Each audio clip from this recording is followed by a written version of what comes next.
warahmatullahi wabarakatuh. Jumpa lagi dengan saya di Abil Mahiwa Channel. Jadi teman-teman, channel ini merupakan channel pendidikan tempat kita berbagi tentang aplikasi pendidikan, Microsoft Office, serta tips dan trik komputer.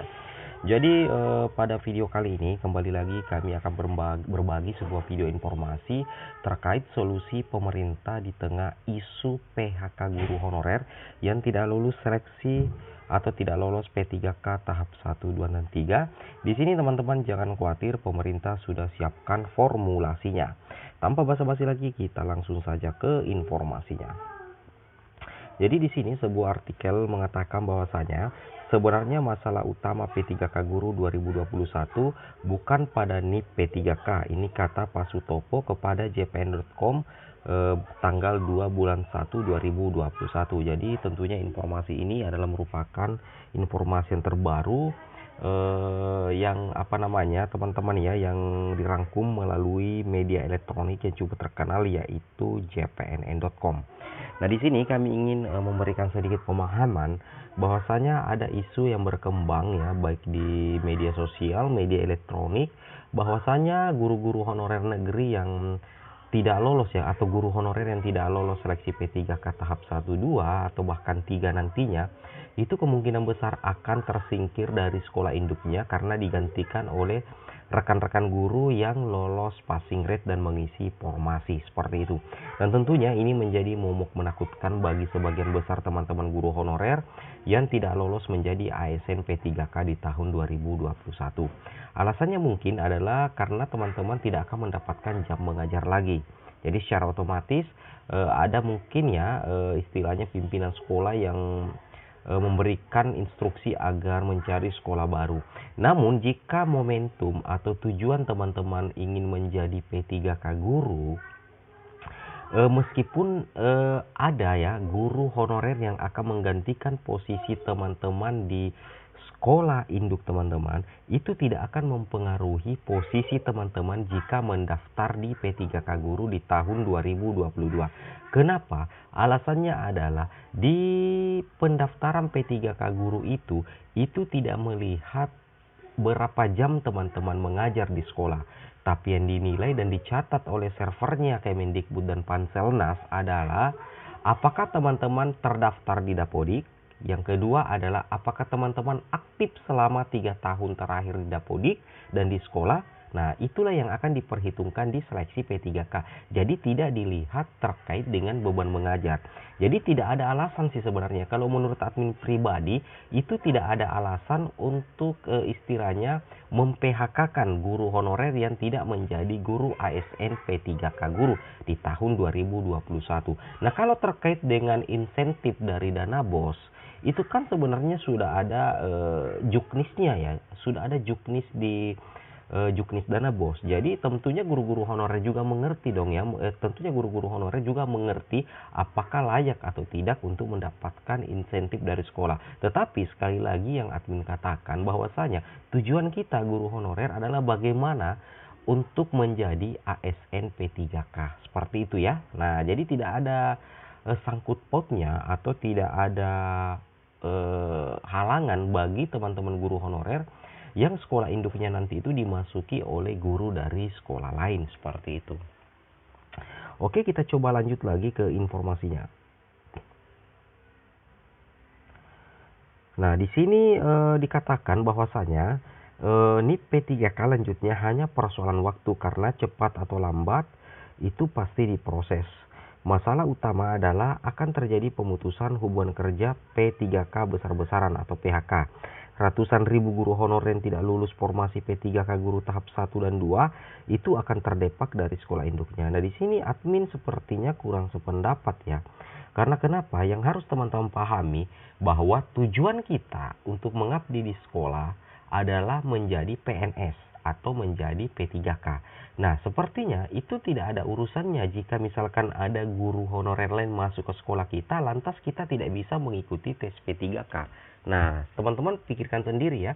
Jadi teman-teman tidak usah menjadikan beban ya, tidak usah menjadikan beban bahwasanya kalau ada guru honorer lain masuk ke sekolah teman-teman yang lulus passing grade dan lulus mengisi formasi, otomatis teman-teman akan tersingkir. Itu teman-teman tidak usah pedulikan. Teman-teman yang belum lulus itu tetap fokus saja melaksanakan tugas di sekolah dan tentunya tetap mempersiapkan diri menyongsong seleksi P3K Guru tahun 2023. Itu saja yang teman-teman pikirkan ya. Nah, terkait dengan kepala sekolah yang istilahnya eh, mengizinkan untuk mencari sekolah lain, itu tidak semuanya teman-teman ya, mungkin hanya sebagian kecil saja yang seperti itu. Dan tentunya kita sebagai pimpinan sekolah atau kepala sekolah itu harus mengerti juga ya, mengerti juga dong dengan posisi guru honorer kita pada saat ini. Bagaimana kalau kita berada di posisi teman-teman sekalian sebagai kepala sekolah? Oke teman-teman ya, coba kita lanjut lagi. Jadi saya kurang sependapat ya jika terjadi PHK. Admin tidak sependapat sebenarnya. Nah, di sini dikatakan mereka disuruh mencari sekolah baru untuk mengabdi. Sementara sementara sekolah negeri lain sudah terisi oleh guru hasil seleksi P3K. Nah, ngapain kita mau cari sekolah lain kalau di sekolah sendiri kita masih diterima sebagai guru di situ? Ngapain kita cari sekolah lain kalau di sekolah lain juga sudah terisi? Mendingan kita bertahan di sekolah sendiri, kemudian mempersiapkan diri untuk ikut seleksi P3K tahun 2022. Karena kenapa? Bukan persoalan jam untuk ikut mendaftar P3K, tapi yang dinilai adalah apakah teman-teman terdaftar di Dapodik atau tidak. Apakah teman-teman itu aktif selama 3 tahun di Dapodik atau tidak. Itu yang diperhitungkan. Nah, seperti itu ya. Oke, kita coba lanjut lagi. Nah, kemudian disinilah solusi jitu dari pemerintah. Nah, di sini admin sangat sependapat ya. Ada solusi jitu tentunya dari pemerintah. Nah, di sini kita bisa cek sendiri kira-kira solusinya seperti apa. Solusinya adalah ini. Optimalisasi formasi setelah tahap yang ketiga. Tentunya ketika teman-teman dalam posisi lulus passing grade namun tidak lolos formasi, itu harapan teman-teman untuk menjadi ASN tahun 2021 itu belum tertutup teman-teman ya. Karena masih ada satu tahap lagi, ini tanpa tes ya. Ini tahapnya namanya adalah tahap optimalisasi formasi. Yang mana nantinya optimalisasi formasi itu bertujuan adalah pemenuhan kebutuhan yang belum terpenuhi setelah tes tahap pertama, kedua, dan ketiga dilaksanakan. Nah, disinilah nantinya bagi teman-teman di setelah tahap ketiga, ada rekan-rekan guru yang lolos passing grade namun tidak lolos formasi, nanti itu bisa dioptimalisasi. Seperti itu. Ini salah satu solusi cerdas dari pemerintah ya. Nah, kemudian kita lanjut lagi. Lanjut lagi adalah terkait di tahun 2020 ini, bahwasanya kita sudah berada di tahun 2022. Teman-teman yang belum lulus ASN di tahun 2021 itu tidak usah khawatir. Pemerintah sudah siapkan formulasinya bahwasanya di tahun 2022 Kemendikbud menjamin akan tetap melaksanakan P3K Guru. Jadi secara otomatis teman-teman tetap berpeluang lolos di tahun 2022. Bahkan kabar gembiranya bahwasanya untuk tahun 2022 itu perkiraan formasi itu sekitar 758.018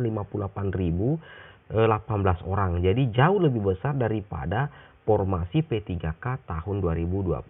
Itu adalah solusi yang kedua. Kemudian solusi yang ketiga adalah tentunya ini teman-teman ya. Nah, tentunya ini kurikulum prototype. Nah, jadi teman-teman di kurikulum prototype itu ada kabar gembira, misalkan teman-teman di tahun 2022 ini tersingkir ya, tidak lolos P3K, lantas teman-teman takut karena beban mengajar kurang. Jika kurikulum prototype ini dilaksanakan secara nasional, maka teman-teman yang kekurangan jam mengajar itu bisa sedikit bernafas lega. Karena di sini dikatakan bagi yang kurang jam mengajarnya itu diberikan beban tambahan mengajar bagi guru yang beban mengajarnya kurang, seperti menjadi koordinator proyek penguatan dan profil pelajar Pancasila, seperti itu. Nah, seperti itulah teman-teman ya, 3 solusi jitu dari Kemendikbudristek terkait teman-teman guru honorer yang belum lulus seleksi P3K Guru tahap 1, 2, dan misalkan 3 nantinya di tahun 2022 ini. Semoga video bermanfaat. Assalamualaikum warahmatullahi wabarakatuh.